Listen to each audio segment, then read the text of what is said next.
Hi, I'm Jer. Welcome to Kill-Divill, where we focus on rum and cocktails. Today we are at the Williamsburg Bar at the historic Lexington restaurant in St. Paul with my friend Andrew Pickar. Glad to be here. He's going to make El Caribe.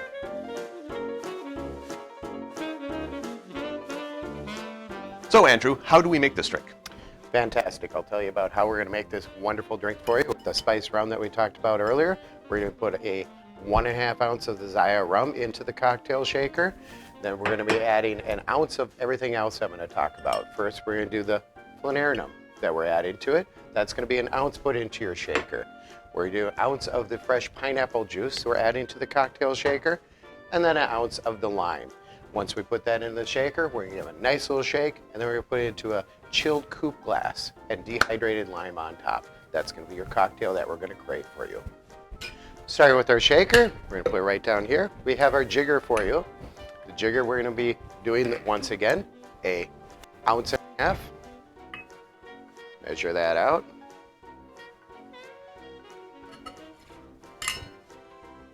Then we're going to add a ounce of our falernum. It's got a nice little flavor to it, kind of bringing out that Caribbean flavor to it. Almond as well is there. You'll pick up notes of almond in it as well.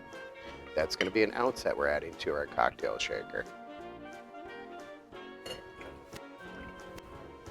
Then we're doing the juices. We're doing the pineapple juice, which is going to be an ounce as well. I like to give it a little bit of a shake. Add that to the cocktail shaker. Great drink for hot days on the patio. We're doing the fresh lime, an ounce as well. And do remember you can use any kind of rum. Some people have the Bacardi rum around the house, or even the Appleton rum gives a nice little rich buttery taste to it as well. Now we're going to add the ice to the shaker and give that a nice shake. As I do this, I'm going to bring out the coupe glass. I like to chill my glassware so it has a nice little chill to it when we strain the cocktail into the glass.